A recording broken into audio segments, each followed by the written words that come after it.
We literally built an 8-figure business on Google, phone calls, cold emails, just like constantly hammering people to answer us. Cass DiMicco, founder of one of my favorite ever jewelry brands. We started Aureum from idea to launching it in around 3 months. We really didn't have that much money and we scaled it to 7 figures the first year. Our average order value is...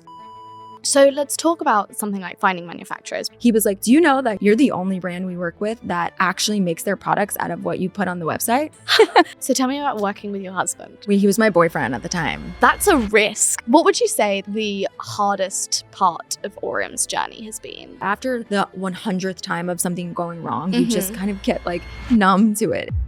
If you've listened to this podcast for a while now, you will know that I am obsessed with Revolut. So I am so happy that they are sponsoring this episode of Working Hard, Hardly Working. I'm on their metal paid plan, as you can see, and I genuinely use my Revolut card every single day. And if previous years are anything to go by, it's getting a real workout this spending season. I've obviously got it on my Apple Wallet, but I also feel like I really have my shit together when I pay for a present with my gold metal card. It's just very holiday season, isn't it? And speaking of having my shit together, I double checked that I've turned on the spare change feature on the Revolut app, which rounds up my spending and deposits spare change into my savings account, which has great interest rates. It really makes saving money so much easier and a very automatic habit. It's like having a mini gift to your future self. I also love that Revolut lets me shop with confidence and security. If I'm buying something online for somewhere I haven't shopped at before, I can instantly create a single-use card for that transaction on my Revolut app. It makes me feel much more secure whilst I'm shopping, as over 85% of payment fraud starts online. And if I'm ever in doubt about the security of my card details, or if I've simply misplaced it, I can easily freeze it and then unfreeze it again once I found it. Revolut already has 10 million users in the UK. Download the app now and find out why. Download Revolut with my link in the description. Spend and get £20. What is up and welcome to Working Hard, Hardly Working. Today I'm joined by Cass DiMicco. Not only is Cass DiMicco a good friend, she is also one of the most stylish women online. I followed her for a long time because of that, but she is also founder of one of my favorite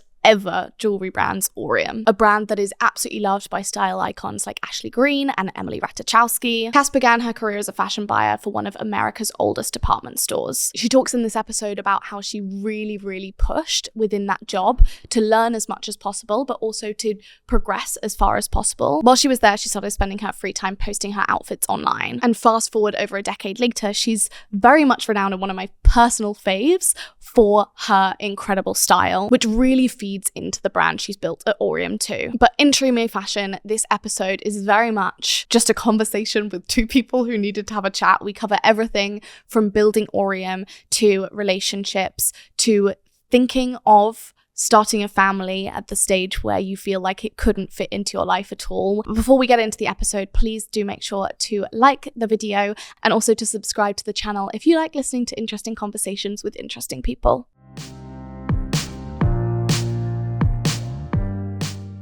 Thank you so much for joining me. Thanks for having me. I'm so excited. I feel like we need to stay on track because I feel like we can have a whole conversation where it's just like they're listening to our entire dinner, like really having a lot to chat about. I feel like because we haven't been able to properly do this before. But what I always start with is asking whether you feel like at the moment you're more working hard or hardly working. Definitely working hard. Always? Without a doubt. Always. I think I'm still in hustle mode, and I feel like I don't know, I'm proud of that. It makes me proud. I think I've definitely learned kind of how to balance and give myself tiny little breaks throughout the day, but for the most part I'm definitely working very hard. I feel like I don't have kids, so that's also my mentality. I'm like I don't have kids yet, so I need to just go all in while I can. And is that something that you like consciously think about? Like you're generally like, this is my time to really like lean in and work as much as possible? Yes, exactly. I feel like I'm also just do love what I do. And I feel like I'm in such a good place mentally with being an entrepreneur and have all my why behind it, why I do everything. And I feel very aligned. And I just want to like go for it. We probably don't speak enough about, because we obviously speak so much about how you've got to make sure you don't fall into the pit of like working all the time and burning yourself out and all of that.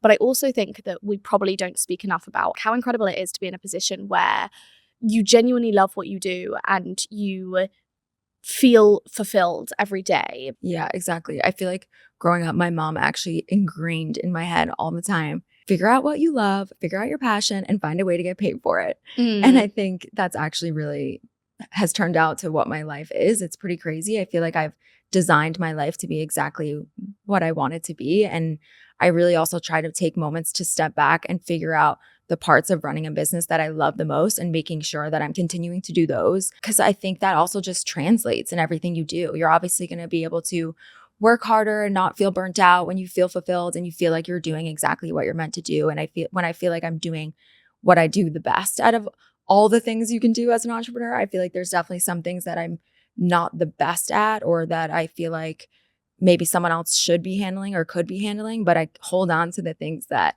bring me a lot of joy still. Yeah, I think that's such a good thing to talk about, because I think that the second I started hiring people was the second I thought that I shouldn't be doing any of the fun stuff, because I was like, oh, you know, I've got to do this and I've got to run this business and I've got to make sure that like it's all, you know, everything's going how it needs to go. And so it was almost like this kind of view that I had to be doing the worst parts of it to feel legitimized in my running of a business. And I want to come on to speak about all of that and the journey with Aureum and your kind of day to day. I'd love to hear first, though, especially after you've just talked about kind of how your mum really ingrained that that view in you. I'd love to hear a little bit of context on like, where does Cass come from? What was her like life like? What are the biggest influences on you that you had at the beginning of your life? So I definitely feel like I've always been someone that had so much love for fashion. And I used to take classes at FIT when I was in high school. My dream was to become a buyer. That was my dream for many years. And it took me a while to let go of that dream. And I kind of started my career off as an assistant buyer, and I loved it. I worked for a big department store and I learned so much. And I feel like I really excelled in that role. And then I was kind of just brought on to a team to do some private label and product development for the store. And it did amazing. And I was quite young. And I think I just realized that I was going to hit a ceiling. Like I felt like I wasn't getting the recognition of what I was designing and the things that I was doing and how hard I was working, how late I was working. I just realized I had a little bit of a ceiling. And my dad is also an entrepreneur. So I feel like I grew up kind of seeing that in him. And obviously we'll get into this, but now my husband works with me and he's also an entrepreneur. And it's actually been really cool to see his side of the family has all become like entrepreneurs now. A lot of the kids, like his sister's husband, they've all now like started on this journey and they've been very inspired by seeing us do it. So I think that's really cool. I think in the beginning, I feel like I used to have such a strong connection to wanting to encourage women to not be afraid to start something. And I think I talk to so many girls that are like, oh, one day I want to start this, or one day I want to do this. And I'm like, no, now you have to do it now. You have to go for it and go right into it and not think and be delusional and just get right into it and like believe in yourself. I love that. I really strongly believe in the idea of being intentionally delusional. It's funny because there's so much information out there online now. And I think you can almost hold yourself back by consuming too much of it, because one of the best things that I had when going and starting a business was my naivety. Like the fact that I knew nothing. And if I had known half the shit that comes at me every day, I would have been like, this sounds like a terrible job. Like the kind of effort to reward ratio feels all the way off.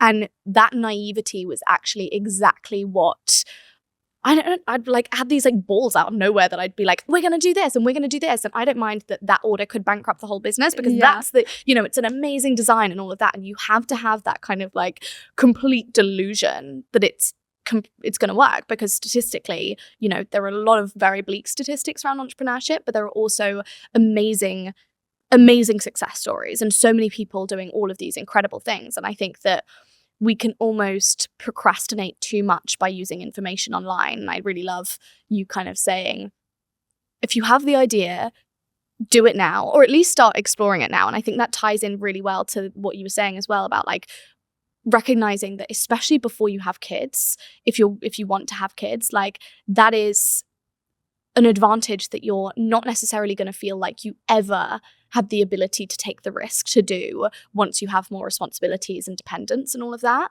And I think that we spend so much time in our 20s especially, but 20s and 30s, almost feeling like we can't take risks because we're just starting. And actually it's like completely the opposite. It's like, how can you take as many risks as possible that are obviously considered risks, and it's not going to like blow everything up in flames. But usually at that time, there's not much to blow up in flames. Like, yeah, exactly. It's like, I feel like you have to think about, okay, what's the worst thing that can happen? If you're in your 20s, 30s, you know, you lose some money or whatever ends up happening. But I think the experience that you get from taking that risk is so important. And I feel like something I've learned so recently is so many entrepreneurs are on their like third, fourth business. I mean, you included, like you need that failure and experience of things going wrong to, you know, get yourself to the next level. I think it's really important to kind of make mistakes and take risks. And I feel like even with Aureum, I always used to say, oh, I eventually want to have, you know, a full lifestyle brand and grow it to be so big. And we were kind of doing jewelry for like quite a few years before we took the leap into other categories. And that was a big, scary moment for us, but it was a game changer for us to finally take that risk. Because I feel like once I was getting in my late 20s, I wasn't taking my own advice. Like I was like, okay, one day I'll launch into new categories, or one day I'll do this. I think we all say that to ourselves. And once I actually took that risk, I feel like I really reaped the rewards of all of it. It's pretty crazy. And we started Aureum from idea to launching it in around 3 months. It was pretty crazy. No way. Yeah. No way. That's insane. I want to very much come on to speak about that. I want to first talk about the fact that you obviously had this dream to be a fashion buyer, and you were able to, I guess, get your foot in the door with that early on in your career. Obviously, that turned out not to be your dream, but I do think we probably don't speak enough about how hard it is to let go of what we originally thought success looked like to us.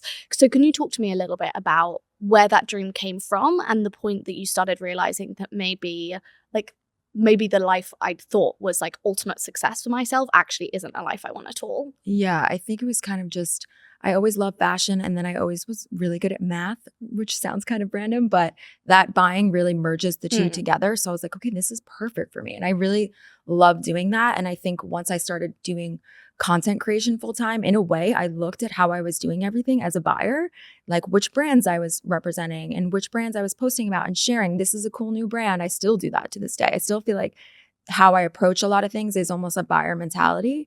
But I think that kind of letting go of that dream, like I remember the day that I quit my job to just do content creation full time. I was so confident and so excited to just get started. I had like not a worry in the world. I recently had a friend who did the same thing. And I was like, you cannot even waste a single thought on what if this, oh, I can always go back. I can always go those thoughts never even went through my head. I was like, I was doing this on the side as a side hustle. Let's go. Like, let's see me go for this full time and see what I can achieve. I feel like it really helped me do the full confidence. And even right before we started Aureum, my boyfriend at the time was very much like, I know you really wanted to start a brand. You know, when do you want to do it? And I had around 100,000 followers at the time, which is an amazing community. But I felt at the time, oh, I think I need to be at 1 million to maybe be able to start this brand. And he was the one that was like, if not now, when? Like, let's go for it. Let's do it. And let's just get right into it and launch and adjust and figure everything out.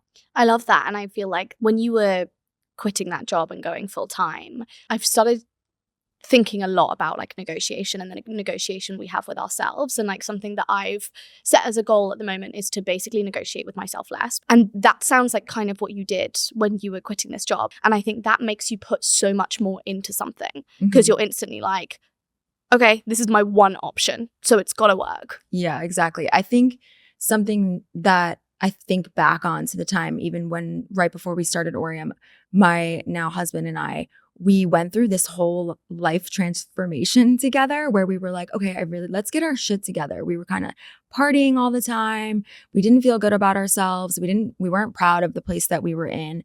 And we started our journey by just being like, okay, we're going to get really into fitness. We started waking up all the time and going to the gym and journaling and listening to podcasts and everything kind of all at once. And I think it kind of leveled us up to this point where it gave us the confidence to be like, let's start a brand and it's going to be successful. I think I feel like we all kind of struggle with our confidence a bit, especially me. Like I definitely do that where I'm, give myself any excuse not to make those decisions. But then when you do make those decisions to make the right choices for yourself and get up in the morning and work out and, start your morning with gratitude, all the little things that really help you, with your mindset and give you the confidence, it really levels you up to this different frequency and this different you.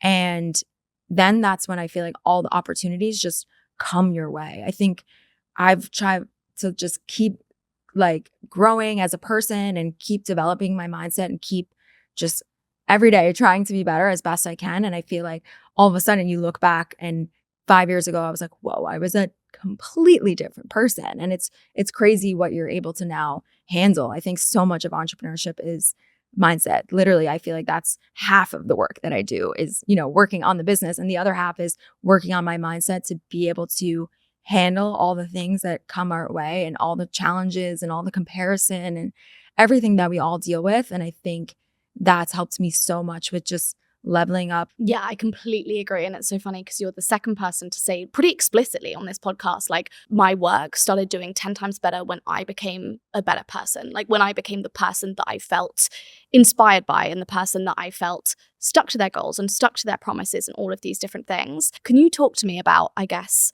realizing that you were in a position that you didn't necessarily want to be in and what that transformation looked like from then to, I guess, where you are now in terms of daily habits, mindset, all of those different things? Yeah, I think we were just kind of waking up late, sleeping in, going out. Sunday, we were just rotting. I mean, I still sometimes rot, but I'm not as hungover and I'm not kind of, it's a different level. And I think that's also just something that's so important with a relationship in general is wanting to go down the same path of growth. I feel like we're both so obsessed with self-development and we just didn't feel good. I didn't feel good with where I was at. I felt like I had more potential in me. I think that's a big thing is if you're not loving where you're at, it's probably because you're capable of so much more. So make sure you believe in yourself and kind of like take those steps. A lot of us lack confidence because we're not genuinely convinced that we are the type of person we want to be. And I think that that's quite natural. I think that in different walks of life and going through, leaving school or, if you go to college or university or kind of your first job, whatever it might be, there is so much importance in having a good time and having fun and, like meeting new people and going out and all of this. And I definitely don't ever think that should be demonized. But what I do think at the same time is I think that a lot of us fall into a cycle of basically lack of confidence because for a reason, like we haven't proven to ourselves that we can do anything that we set our mind to.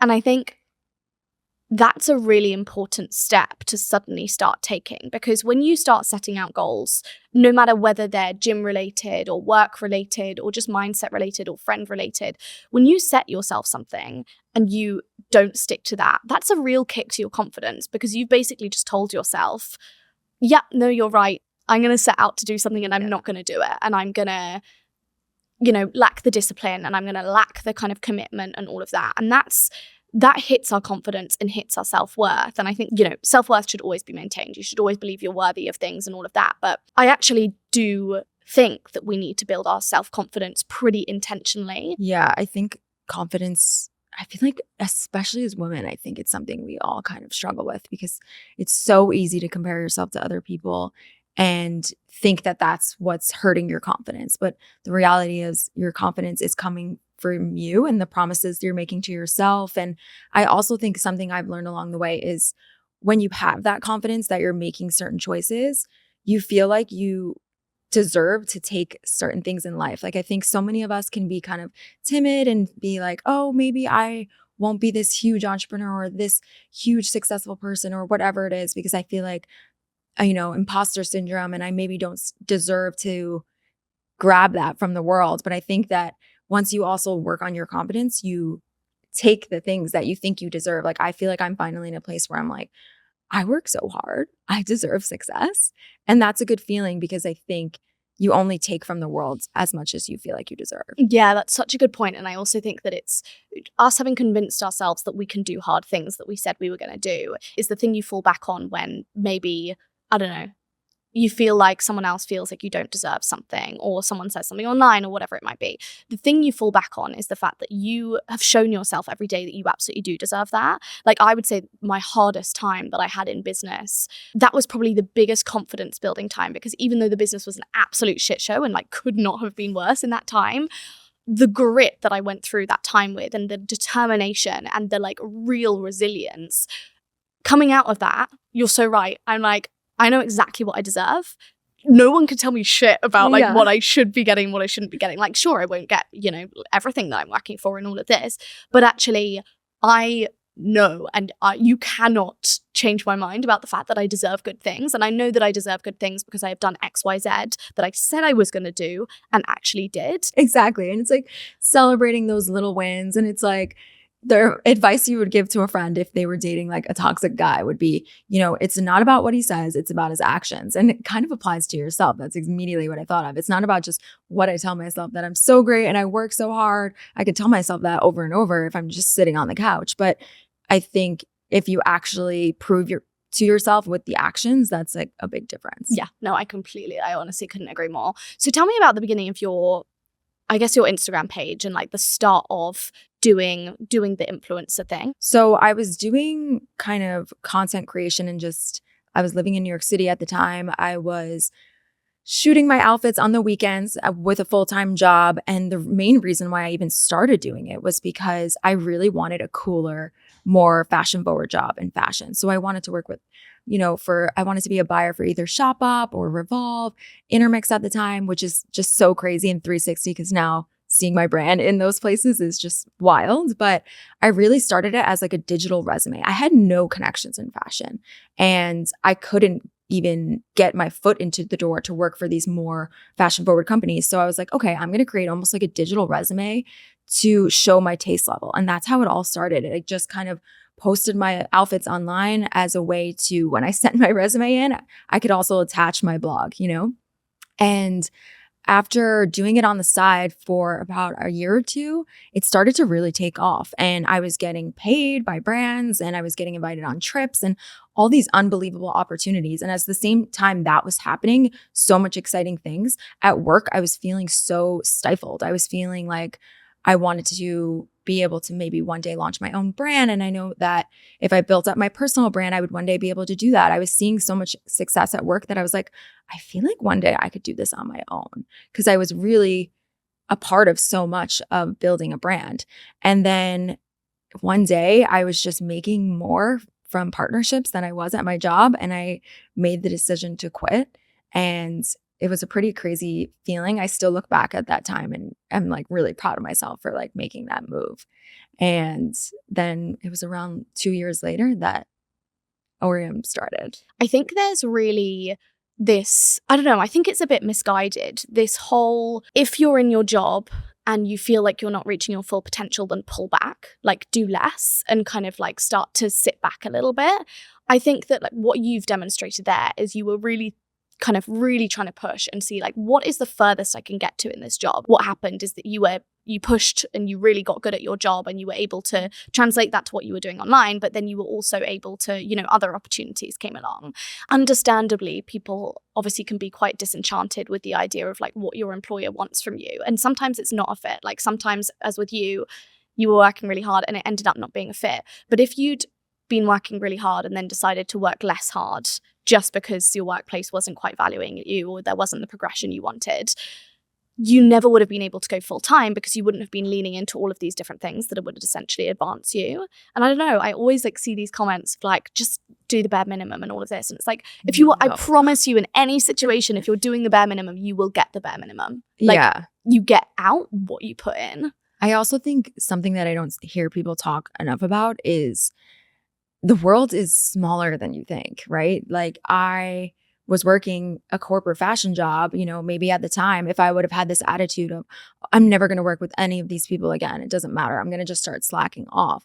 No, those people down the line have maybe given me a partnership, or maybe they can help connect me to this person. Like your network is everything. And you don't ever want to leave a bad taste in being someone that was not amazing to work with. Like there's so much power in leaving a lasting impression on people, on working hard. And I also think there was times that I hated my managers and bosses, but then when I look back on that, those are the things that now that I'm a manager and a boss, I know what not to do. That experience gave me the knowledge of how to not treat people or how to not manage certain people. And I think it ends up coming back into your life. Everything is an experience and everything should be taken as a learning experience. And you don't ever want to be leaving a bad impression with people you're working with. You're going to end up, seeing them at some point or working with them at some point.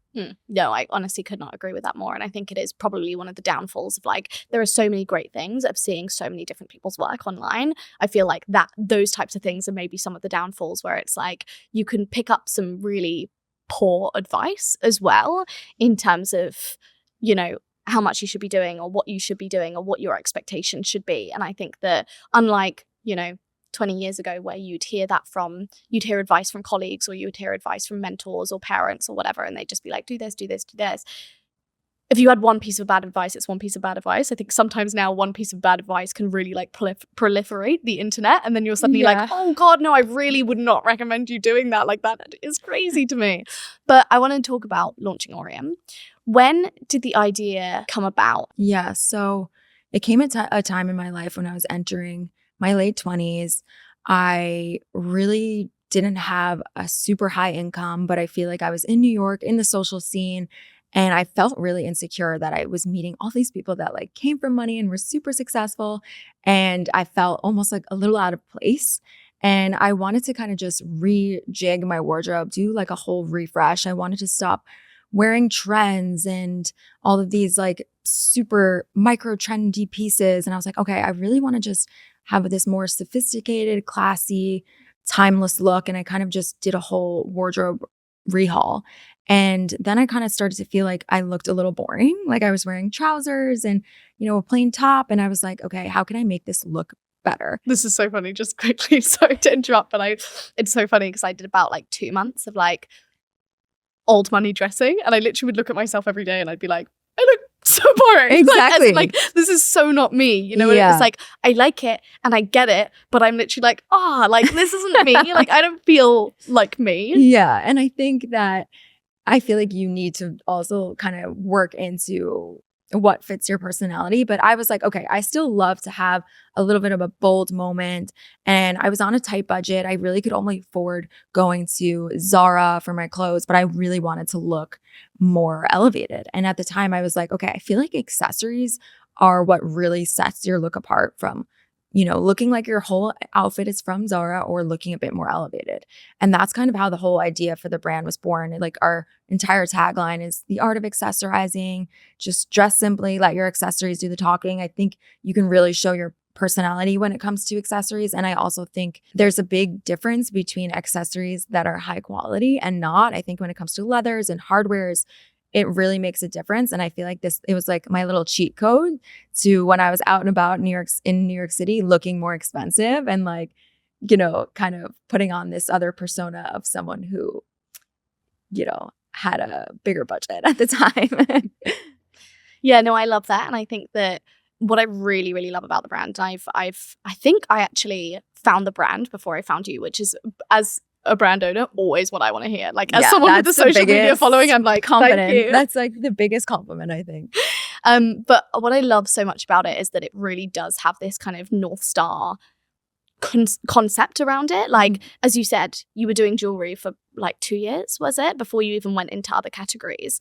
But the concept has been really around like this elevation, the art of accessorizing, like, exactly what you've just been talking about. And I think that a lot of us, when starting businesses or looking at businesses, we are so clear on our first product that we make the business quite narrow.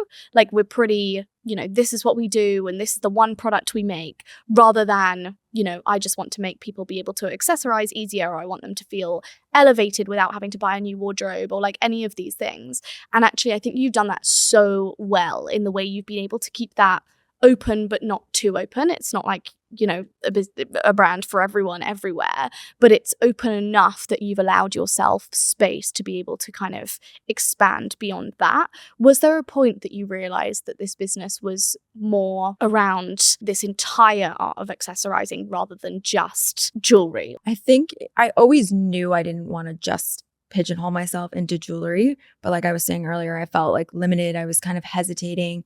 And I think the idea kind of started when I was buying designer belts and I was wearing them almost every day. And then I was like, okay, why did I just spend like $700 on the row belts? Like I know for a fact I can go put in the work to go source this from Italy and deliver it to people at a more premium price point versus a luxury price point. So I think it came from me just noticing a gap in the market. I felt like I love dressing that way. Like Aureum is such a expression of me and my personal style and my personal taste. And it was just how I was dressing, where I felt like, okay, I think I can deliver a luxury product for sunglasses, for belts, and people will really resonate with that because it's a need. And I'm noticing that every time I put on a designer belt, it's turning my look up a notch. And I was like, this is the whole ethos of the brand. So like, let's obviously do these categories. And I think for us, it's been how much focus and energy we put into the quality of the products is, I think, really special. Like I'm completely handling all production, all design directly with the manufacturer, literally by myself. And I take so much pride in that. And I think so many people, don't realize from like a customer standpoint, how behind the scenes, there's so many either influencer brands or public figure brands, or even just people getting started, and how they actually have a lot of people behind the scenes, or even someone they're going 50-50 with on the business who's kind of setting up all the production for them. And I've learned that the fact that we've been able to go like right from the source, we're like on WhatsApp with our Italian belt manufacturer like all day long. She's our best friend. And we've literally changed her life in the last year. Hasn't even been a year. And now I feel like I'm able to deliver something so special that's like just the best quality and something that I'm so proud of. So let's talk about something like finding manufacturers, because there are so many different types of businesses and there are so many different ways to do the exact same kind of business.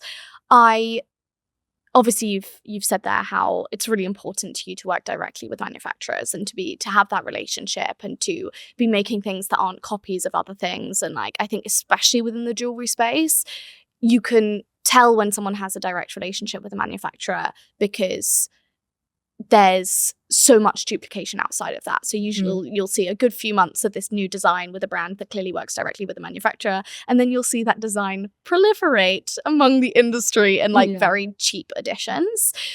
What made you decide though to have that direct relationship? Because I can also imagine on the other side of that, you can do things a lot cheaper. You can do things without having to necessarily put in the legwork for design. And I have no doubt, based on your style and like your kind of fashion sense in general, I have no doubt that it would still be an amazing business. I don't think it would be as amazing as Aureum is now. But why did you make that decision to, I guess, do it probably the harder way rather than what would still have been a profitable and exciting business probably anyway? The honest answer was that we really didn't have the access. I really didn't have any of the connections. Matt comes from finance. I worked in fashion previously, but there wasn't anyone I knew to go to produce anything. Like we literally didn't have any other choice. And I'm so glad I didn't hesitate to wait around for someone to come my way to like hand me a connection. We literally built an 8-figure business on Google, phone calls, cold emails, just like constantly hammering people to answer us. And we're like so proud of that. I'm so happy I did it that way because I think it's taught us, now when someone tries to come in and be like, oh, we can help you do this or do that, we're like, no, we're going to just do it ourselves and have it completely in my control and have it completely be exactly what I want it to be at the exact quality that I want it to be. And I think I think that's one of the tough things about business. And obviously we're a smaller brand. We're just getting started. Like even the earrings you're wearing, like it's really interesting to see like the life cycle of a product. Like those earrings, when we first launched them, they were so kind of outside the norm. They didn't even sell the first time we kind of launched them. It took like 2-3 months, and then all of a sudden they were a bestseller. And then all of a sudden, a few months down the line, every single jewelry brand around the world had their version of them. And I was like, that is so annoying. But at the same time, it gave me the confidence to realize that what we're doing is right. And even our manufacturer, it's so interesting to hear what goes on behind the scenes. He was like, do you know that your products you're the only brand we work with that actually makes their products out of what you put on the website? I was like, oh, so you mean we're the only brand that's honest? What a concept. That's wild. Wild. And he works with a lot of very large, well-known brands. And he says everyone just lies about how much it's plated with, what it's made out of, all of these things. There's so much like business practices, I will call it, that you can do to kind of like cut corners along the way as you're growing. And I think I just take way too much pride in what we're making, and I feel such a personal connection to it that I could never sleep at night if I was lying to people about things and if I was not delivering on what said I was doing. And I think it's just been so interesting. I so strongly believe that the best marketing you can possibly do is your product. Like, I believe that to my absolute core, because in my mind, and I think even from the very start of Tala, for example, especially if you have a platform, that's amazing and a huge advantage. At the same time, you need to operate at a height, at a level, at a quantity of a business that's been going for a few years, literally from the first time you launch. So what is often forgotten with product business is that you really can't cut corners that aren't going to come back to you. For every customer you acquire, if that customer becomes a repeat customer, that is the most valuable you can make anything. But you are never going to have a repeat customer if your product is shit. Like, you just aren't. I don't know. I always believe that every ounce of care that you put into creating your product will come back to you in things like repeat custom and loyalty. Like, I want someone to buy Tala and think, oh my God, I can't believe that it feels that nice. Like, I never would have known that from online, or I can't believe that it makes me look that good, or it feels so like unabrasive on my skin, or like any of those things. Like, I want them to feel that, and I want them to know every single time that they see even our best piece of marketing that it doesn't even touch the sides of how good that product is, because the product is like top of our priority list. Yeah, exactly. I feel like I can even hear that in your voice when we were talking yesterday. I think I'm kind of the same way, and I really appreciate that, because I don't always connect with people on that, because I think even something I had to talk to my therapist about was, she was like, why do you not feel like a founder? Because she was like, I can feel that you're not like stepping into your full identity as a business owner and founder. And I was like, I feel like it's because all I care about is the product and the design and bringing it to life and the whole creative side of everything. And she's like, that's what being a founder is. Like, I think it's because maybe we haven't like done any rounds of raising, or we haven't, scaled to 100 million like crazy fast, or anything, those like crazy things that make you feel like, oh, that's a business owner. Like, I don't even feel like I'm like a business owner, quote unquote. I really just feel like I'm like this artist following my passion and creating beautiful things. And I think that's where all of my fulfillment comes from. Like, and I think repeat customers is so important. Like, we have the same people that, like, when I sometimes check people's names on Shopify and it's like 36 orders, I'm like, yes, I love you. Like, we have a lot of people that own like everything we've made. It's pretty wild. And that just makes me feel so good. And I think like trust is everything with your audience as a content creator and as a brand founder. I think you really need that person to trust that what they're spending on is going to be worth it. Like, our average order value is $350. Like, that's quite high. And if someone is spending that amount of money on a product, they better get it and be like, whoa. And we like even our best selling belt is a $450 belt. That's our number one selling belt. And that is not an easy thing to accomplish and an easy price point to get people to trust you, especially as a quote unquote, I don't even think we're an influencer brand, but as a founder who is also a content creator, I almost think people give you less grace because they want to like, I don't know. They just assume maybe you have bad intentions. And I think that's what helps keep me going is like at the root of everything is I have the best intentions for everything I'm doing. And I'm like genuinely just trying to make an amazing product for the people that are trusting me to spend their money on our stuff. So how have you balanced, I guess, having this level of control around something like designing the product and, as you say, like a lot of the creative that goes behind, well, the entire business? How have you managed to balance that control that you've needed to have whilst also understanding that you need to delegate some things to be able to actually run the business and probably not run yourself into the ground? Yeah, it's definitely something I'm still working on. I think I'm trying to just like identify the things that are very unique to me of like only what I can do and kind of try to filter out the rest of the things that maybe I can let other people kind of take control of. I think I'm also really lucky that I work with my husband.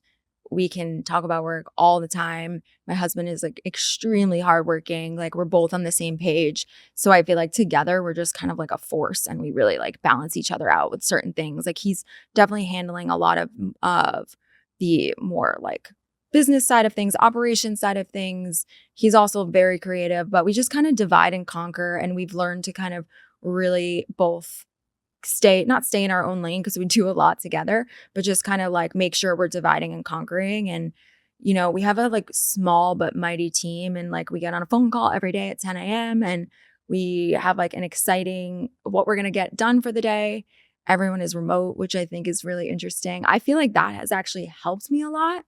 Like I know we were talking kind of about what does success feel like to you? So for Matt and I, we both, you know, used to have corporate jobs. And I'm like, I don't know if my path is necessarily going to be having everyone report to an office all day, every day, 5 days a week. I'm like still kind of figuring out if that's the vision of where we see everything going. But I feel like there is a beauty to being just like in with myself during the day to be able to just get everything done. I get distracted really easily. So I feel like if I had my team with me, I would want to like chit chat with them all day long. I know I literally need to lock myself in the corner. That's with me because I do think that like the best way we've been able to really like consolidate what the brand is and the direction we're going and to keep those conversations that you wouldn't necessarily have if you're like over the phone has been being in person. At the same time, I genuinely believe a lot of people are more productive from home. I think it's also a little unique for us in the sense that, you know, Matt and I are kind of like the visionaries together steering the ship. So when we need to have those conversations, it's typically in Miami going for a walk together for an hour. And like all the ideas are just kind of flowing. And then we're just kind of sharing them with the team. And we do also try to like do in-person team things and all of that. But I think it's something that we're trying to learn to navigate and figure out what we want for the future and what would make us feel the happiest. Cause I don't think I necessarily want to just like follow the path just to follow. That's what the path is. Okay, let's get an office. Everyone report here. Like, I think we just want to like make up our own rules and figure out like what works best for us. And, you know, maybe a year from now I'll be sitting in an office. So you really never know. But for now, we're just kind of like trying to figure it out. So tell me about working with your husband because you started the business when he was your fiance. Is that right? He was my boyfriend at the time. That's a risk. I know. Like, obviously it's paid off, but that's risky business. Yeah. We had lived together and we just knew we would make kind of like the dream team together. He used to work in finance. He was a trader. Me, the fashion, more creative side of things. And we were like, okay, I feel like if we started to something together, it would do so well. And yeah, I think that we really complement each other in the sense that we like really push each other. I am very big on, I don't want like yes people around me. Like I'm like, that is actually the most annoying thing to me. I'm like, tell me what I'm doing wrong as a boss, as a wife, as a friend, like tell me how I can improve. I'm all ears. And like, I don't care if you think you're going to insult me. Like I would rather know. I don't want to be just yes to death. And I think, you know, dating Matt, who is definitely a little bit more type A, a little bit more intense, much different than me, he really was like, you know, getting me in shape and making me realize how hard I was going to have to work in order to get to the place that I wanted to get to. And I think just kind of pushing each other. And it's also been really nice to have it be our shared thing together. Like we're really like growing this and building this together. And it's given us this foundation that I think is just unbreakable as a couple, because I think we're growing together, sharing this experience together. And I feel like if it was just my thing and I was talking to him about it all the time, or if it was vice versa, maybe I would start to kind of get annoyed. But I also think it's helped us grow so fast is because we've been able to just work on it and talk about it all day, every day. Yeah, no, that makes a lot of sense. And I can imagine that it's a real like boot camp in your relationship. There must have been a lot of big learning curves while working together, especially going from like boyfriend to fiance to husband, while you're also dealing with like shit going through the business, or, you know, a really good time and then a really bad time, like all of these different things. I can imagine like you've got to be strong. Oh yeah, for that. It's a roller coaster, especially if you're, fundraising or bootstrapped. Either way, like going through running a bootstrapped company together is nothing can break us apart at this point. I feel like, because we just kind of have like learned and grown together, and I think we've just keep learning. Yeah, I really like that. And obviously you say that the business was kind of very much built on like Google and cold emails and like all of this. For someone who's starting a business now, a product business, what would you recommend they do if, you know, they're coming into the space, they have zero connection to it, they have zero, I guess, ability to ask people? How would you recommend they do something like finding manufacturers? You honestly can just Google it. Like, I remember even when we first started Aureum, I was running around New York City getting samples made by manufacturers in New York. Like, for the first year or so, everything was made in the US. And I think you have to also realize that maybe your first manufacturer isn't going to be your lifetime manufacturer, and be okay with that. I think in the very beginning, when you have really small minimums and you need to be able to do like just smaller runs of things, because like we started with the business with around like $10,000. We really didn't have that much money, and we scaled it to 7 figures the first year. It was pretty insane. That's incredible. And I think you need to just kind of take those risks. Like, I feel like our product is definitely so much better now, but that's also because as we continued to grow and our minimums got bigger, we were able to find those other people. And it's literally just Googling. Maybe figure out like where you want something manufactured and Google, you know, Italian manufacturer, like just nonstop emailing people. You're going to have to email a lot of people to get an answer. I feel like I spend hours just looking up who makes the row that I really try to figure out. Also, maybe seeing what other brands they do is really helpful. That helps with trust. But I think a lot of it is just realizing you might not get the best one off the bat. And eventually you'll get more connections. Like, one of our jewelry manufacturers reached out to us, but that was once we were a tiny bit bigger. So I think once you could just kind of start and get the process moving, you'll start to get more opportunities as you keep growing. And I think that goes for all different areas of business as well. I think that, again, it's one of those things that you can really stunt yourself by being so set on the end goal. Like, an end goal is important, and like a mission and a driving force, that's so important. But if you are set on like the fact that like, I want to launch this business and I want it to have 10 different pieces and I want them to come in these different colors and I want you to be able to select this, this, and this. Like, I had such clear views when I started Tala, and so many of them I literally like should have been told, like, or if I was talking to anyone about like them and welcoming kind of feedback, I would have been told, billion-dollar companies can't often do that because of X, Y, and Z. Like, as in, and I would have been like, no, but I want to do this. Like, I had this vision that I didn't want to launch the website until you could select a size and see a model in that size, and it'd be like all of this. Anyway, we did our first ever launch, and the website, there was so much data on the website that it literally glitched so badly and basically fucked up our whole like first 3 months. And this was because I was like, I want to be able to click on the size and like all of this. And it's like, that's great. Should we maybe just like start the business first? Like, should we maybe just start the business, see what people like, see what they don't like, before we put like all of our money into doing this one like really niche thing that like is a great idea but also really isn't going to be like the decider as to whether someone is or isn't going to buy, and like maybe we could do that in a year or something like that. And I just like so didn't want to hear that, because I was so convinced that I was, you know, that reinventing this industry required me to do everything that these literal billion-dollar companies could not work out how to do with their finances. So I feel like, I don't know, I'm so big on the minimum viable product method. Like, I believe so strongly that in a number of different ways, the large majority of the time when it comes to business, you need to start before you're ready. And like, if you don't look back on that first product and feel like, or that first website or that first email and feel a little bit embarrassed, then you probably started too late, because from the second you get information from your customers, you're learning. And if say you started with £10,000 or $10,000, sorry for the American listeners. So you started with $10,000. Say you've spent like all 10,000 of those dollars on like this immaculate idea that you think is absolutely perfect and all of these products.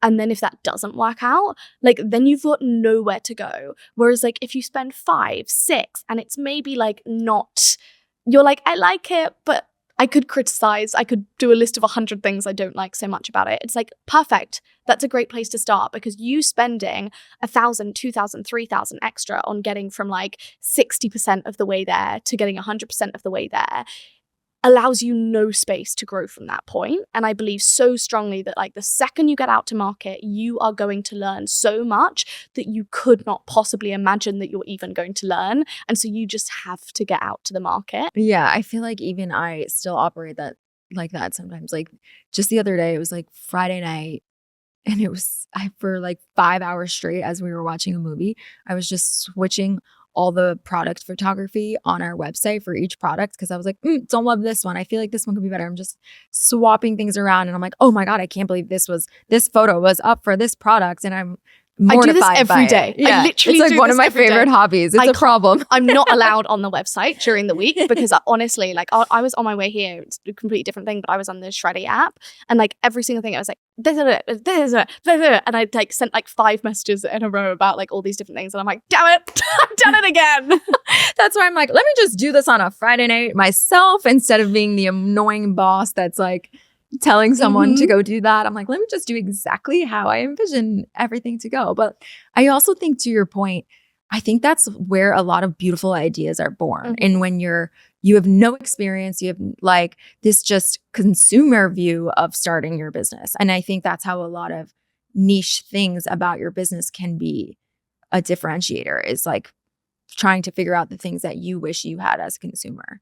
No, I completely agree. And I just so strongly believe that you're not going to know half of the questions you're trying to answer for your customer until you're selling to that customer. Like until you've had your first 100 orders, you know nothing about your customer. So spending any more money on getting like marginally closer to what you think it is when that whole idea can be completely wrong is like, stop it, just get it out, like literally get it out.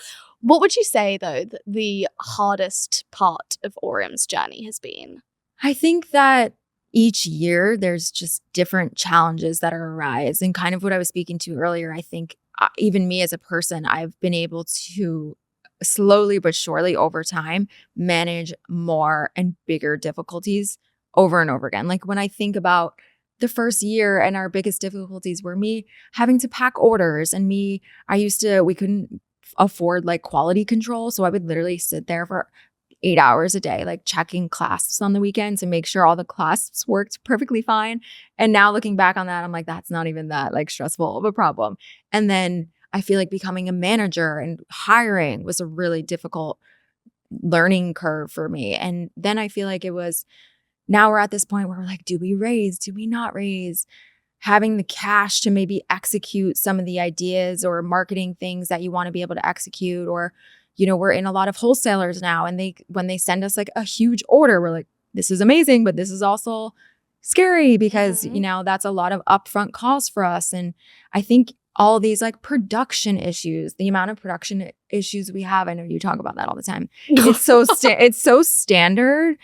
But it's so annoying. Like for us with sunglasses, and we were going to launch in May, and then it's July, and I'm like, it's the middle of the summer. Like, okay, great. Thank you so much. And do you have any like mindset things that when those bigger issues come along that you employ and like enable you to be able to go on with your day without like spiraling? Yeah, I think I'm pretty good at it, and I'm trying to pinpoint why I'm good at it so that when I have kids, I can like implement it on them.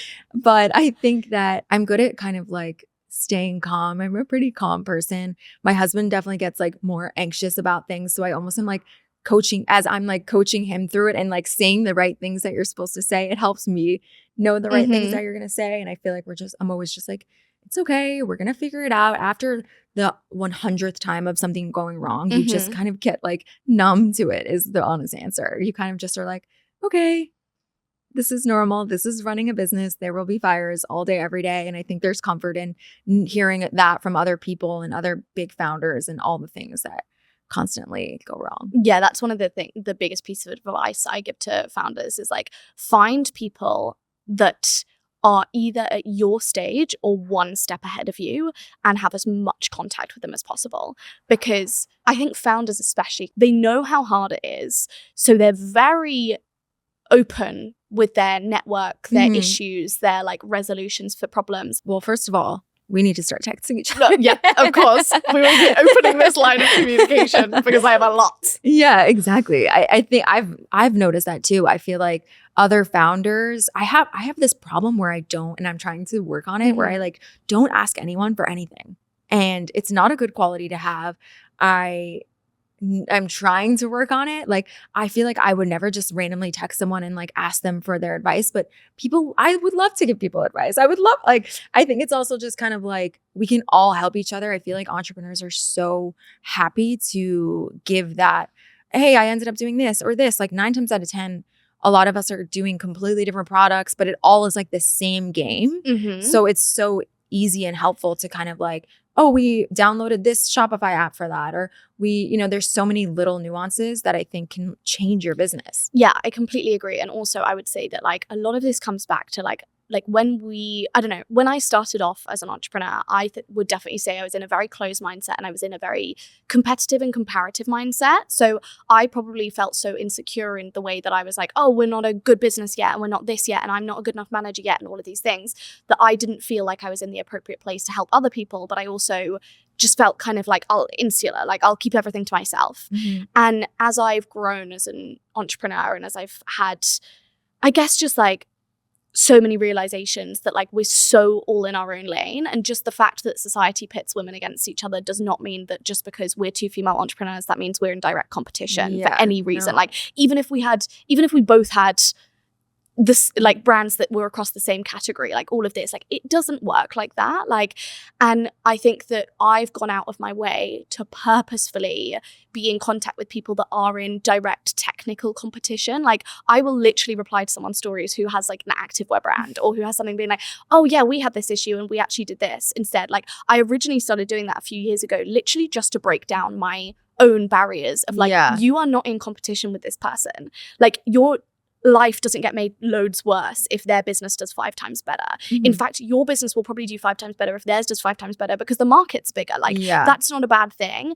And I had to, when you have to start like really proactively breaking down your own negative traits, that's what I did, because I was so in my head about comparing myself to all of these different businesses that did the same thing and all of that, to the point that I literally just forced myself. I was like, if you see them having a problem, you help them. Like, as in like you go out of your way. And I will literally reply to people's stories now being like, yeah, like, so this is what we did with this, or like, I had this issue and like, this is what I did, or like whatever. And now I have such close relationships with people with almost exactly the same like product offering. And are either of our businesses doing worse? No. Like, are we all feeling a little bit better about it? Yes. Like I've had so many of these like wonderful conversations. And I do think it's pretty inherent in the fact that society especially very much pits women against each other. So even if we're in the same like female entrepreneur box, then technically there's only space for like 3 female entrepreneurs in the world. So actually like now we can't be friends. And I think we all need to kind of internally break that down a little bit too. Yeah, I mean, I feel like you're giving me a therapy session right now, because I feel like that's something that I definitely struggle with sometimes. Is I never feel like someone else's success is taking away from mine, but then sometimes I'm like, oh, what am I doing wrong? And that's not where I'm at. And it's so easy to go down that path. And I think you just kind of have to like stay, blinders on down your own path. I think anytime I've tried to look at what other people were doing and implement it in my business, it never worked. Like whenever I'm just in the zone, just doing my thing is when we have the best ideas and do the best things and see success. And I think your point is so valid, because I feel like we all are just trying to build something. And like, I think it's so much more exciting and fun when we can like support each other's businesses and grow together and like make the journey about being together versus like otherwise it's so isolating. Yeah, and it is all based on this systemic issue, because I do think that, you know, we hear all of these, you know, stories like, okay, well, like men call each other up and say like, yeah, come in on this deal and like you should do this, and like I've met this person and they'd be a perfect business partner for you and all of that. And I do think women absolutely do that. I think where women don't do that as much is where they've essentially been told there is space for one of you. Like there's space for one of you at this table, so it's dog eat dog, because if you're there, then someone else isn't there, and if someone else is there, then you're not there. Yeah. And I think that it's such a false narrative in our heads, and I really think that we have it across all different industries, but I think especially in industries where like with all the like girl boss narrative, for example, like when female entrepreneurs like initially started being a thing, then we really bigged these women up. Then we individually brought each of those women down. Yeah, exactly. I feel like as other founders that I've met, and instead of just feeling like it's all this big competition, I'm like, let's make our own table. Like I don't need someone to tell me if I have a seat. I feel like I'm finally in this place where I don't need someone else to tell me if I have a seat at the table. I make my own table. Yeah, no, I really, really love that. And I think we can also make that table together. Yeah. That sounds so like cheesy. But like I think that, you know, figuratively, like we really can do that. And we do that intentionally by being like, yeah, here I am, and here are 15 other amazing like female entrepreneurs, and like this is what we're doing, and this is why we're all fantastic, and like all of this. And that's actually what I spend a lot of time trying to do with this podcast as well. If I feel like someone's too close in terms of like industry profile, I will go out of my way to get them on, because I'm like, this is how we accidentally create a space where there's space for one person. I want to speak very quickly about something that you've brought up like once or twice in this podcast, because I think that this is something that I personally would really like to speak about. But obviously you've had such a successful business, and you know, you've built yourself such an amazing life. You've spoken about the fact that you want kids at some point.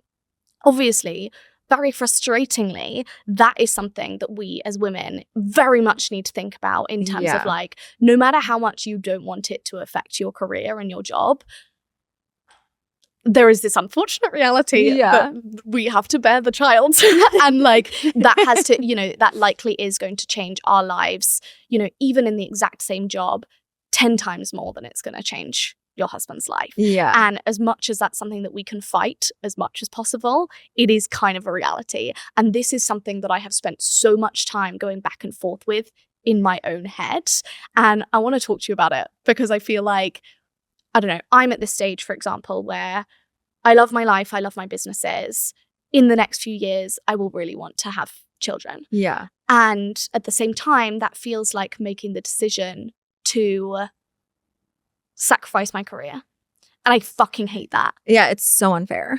It is it is the root of all evil. Yeah, it's really unfair. And I'm so open and honest about it with my husband. I'm like, it's really just unfair for me. Your life will be not affected whatsoever. You get a pet. Yeah. I get it literally. I'm like, I have to be a balloon for 9 months taking outfit photos and like coming up with good ideas when my hormones are running rampant. And I think it's like, obviously there's no right answer, but I feel like I have in the last like year or so, I've connected with other moms who are entrepreneurs. And what they tell me is that a lot of it just like your time becomes even more precious and you just become even more efficient. And I'm like, okay, we'll see if that happens for me when that happens. But I also think that something I've been thinking about is I am excited to have this other huge part of my life that is not about work, because my entire life and my entire identity revolves around work. And that's something I'm trying to work on in general, is like not putting all my value on myself around like my business and how well it's doing. And I think when you have children, I think it also just creates this like deeper meaning in your life that your business is now like your fun other thing that you do, and the priorities shift a little bit in like a good way. Yeah, I mean, I feel exactly the same on both of those fronts. I do just think like my biggest concern is that I have created a life, and I will say this very openly, I've created the most exhausting but entirely selfish life that I possibly could have. Like genuinely, like every single second of my day is planned around what would make myself and my business do the best it can. And like I am under no illusion that that can continue. And like, don't get me wrong, like a lot of that will be able to continue, and I will fight for that to continue. But I think it's almost a fear that I know my priorities will change, and I worry what that will do to what my priorities are now. Because my priorities are now are my businesses. Like, they're my businesses, they're my work. Like, ultimately, I feel like we're quite the same in that, like, I'm quite unashamed that those are my priorities. I spent a few years trying to be like, everything in life should matter more than work. And I'm like, actually, I fucking love my work. And like, it makes me really happy. And it feels like a game sometimes. And I love that. And like, that's just so who I am. But at the same time, like, it scares me that my priorities will have to change. And at the same time, I want my priorities to change because I so want a family. But I just like, I don't know, I go back and forth on that so much. Is there anything that you're doing to kind of prepare for the processing of that, or the change of that, or like coming to terms with the fact that your priorities are changing and you can still have this number, you can still have your work as a huge priority, but you probably can control it less? Yeah. Well, first of all, I do think that it's okay to, when you, obviously I'm not going to know until I have kids, but just speaking for now, I think it's okay to be so passionate about your job still and care so much about it, because, you know, if I have a daughter, that's exactly the example that I want to set for her. So I think I'm not going to become this like completely different person once I have my daughter. I feel like I'm going to want to show her what it was like to be this like really strong woman. And I think I have friends whose moms were entrepreneurs growing up, and they said that they loved it, and it set like such an amazing example for them. And then I have my mom, who I think was the most amazing selfless mom of all time. I tell her all the time when she's like, when are you having kids? I'm like, I am not you. I am the most selfish person on the planet. You made me selfish because you were really selfless. Yeah, there's only space for me. Yeah. And I'm like, I'm trying to like have my coffee on the balcony in silence every morning. So, but I think that like, she taught me growing up, like she was the one that really pushed me to kind of like work for myself. And she would always make these little cute comments to me growing up of like, one day everyone in the family is going to work for you. One day everyone's going to work for you. Now, like my husband, he doesn't work for me. We work together. But like, I think that she just kind of implemented in me how much she wanted, the life she wanted for me was to have my own money, you know, because that's not necessarily what she had. You know, my parents are still together. They have an amazing marriage, but she didn't have her own money growing like most of my life, and she hated it. And I think that's why I ended up taking the path that I took, is because she would like express those concerns to me. And I think I'm excited to show, and I also think girl or boy, it's so important to show, if you have a boy, what your mom is a boss. Like that's going to give him this totally different respect for women, in my opinion. So I think when I do have kids, my plan isn't to stop or even like slow down.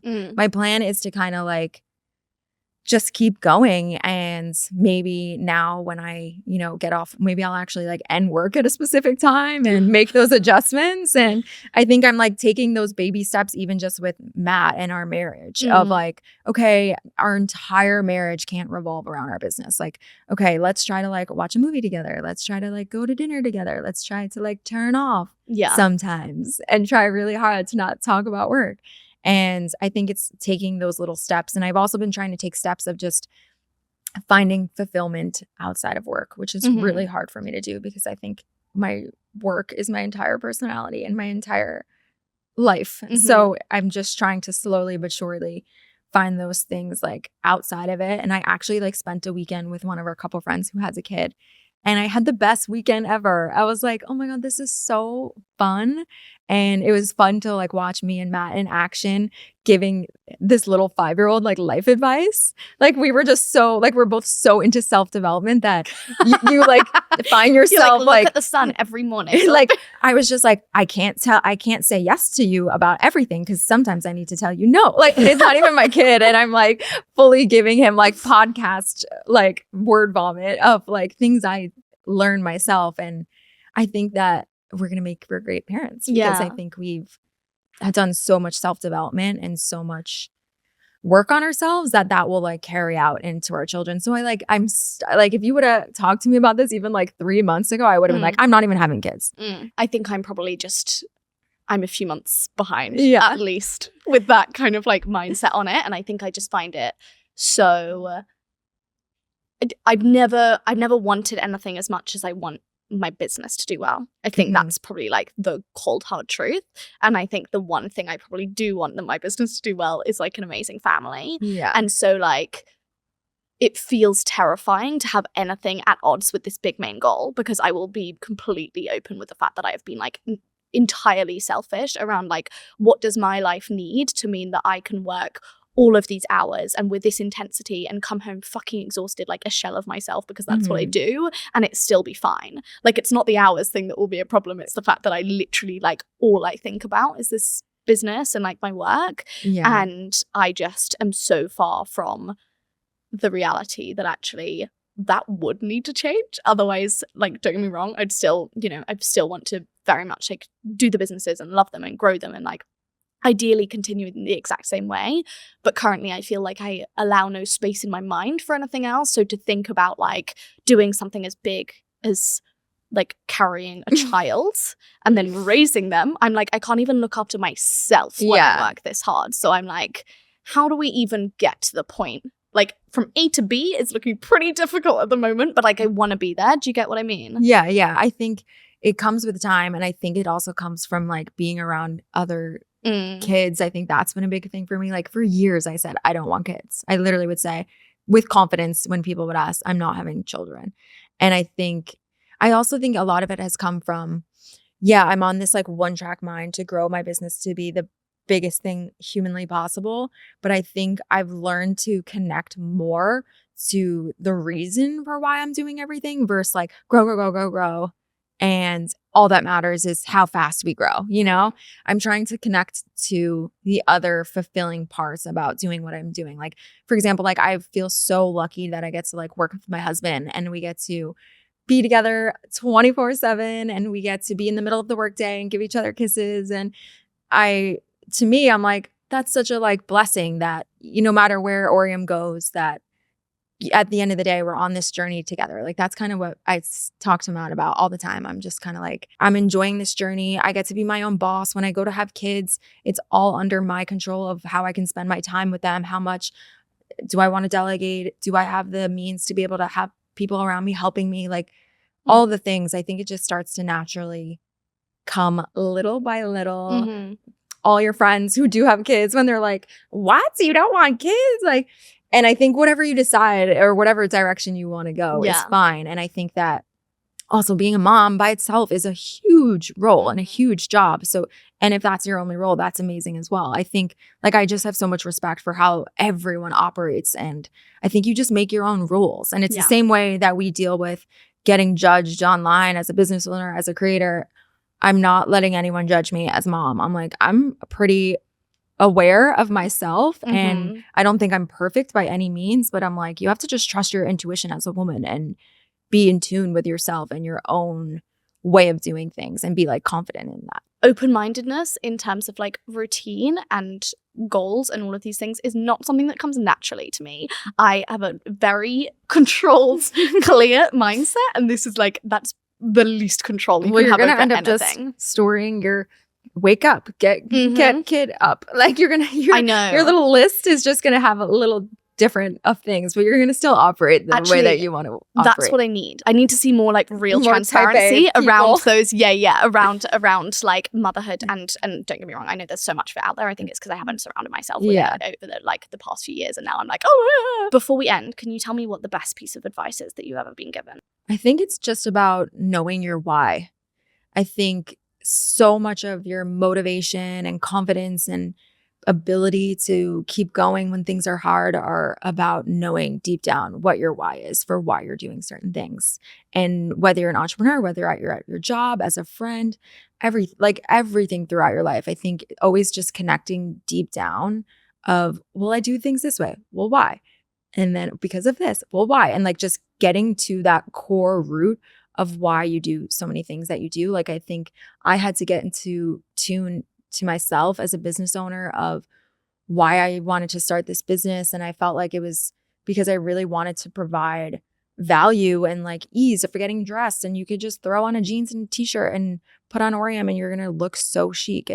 And then even the deeper meaning of why I'm doing what I'm doing, because I want to like fulfill my own potential. And I want to feel like I know I'm so capable of so much, and I want to step into that and actually fulfill that for myself. And I'm also building a business because I just love what I do and I'm passionate about it, and just connecting to the reason for why you're doing everything. I think that is really important. It's very much just like we expect to know ourselves purely based off living with ourselves every day, and actually like rigorously questioning that and understanding what our motivations are and like what gets us going and what makes us upset and what makes us feel trapped and like all of these things is the best thing we can possibly do, because that's what you fall back on when like times are shit or they're particularly hard or they're particularly good. Like that is what you fall back on. And I think probably a lot of us don't spend enough time like truly getting to know ourselves. Yeah, exactly. Because I feel like there's going to be a lot of times you feel like giving up, but if you're focusing on the right things and focusing on the reason for why you do everything,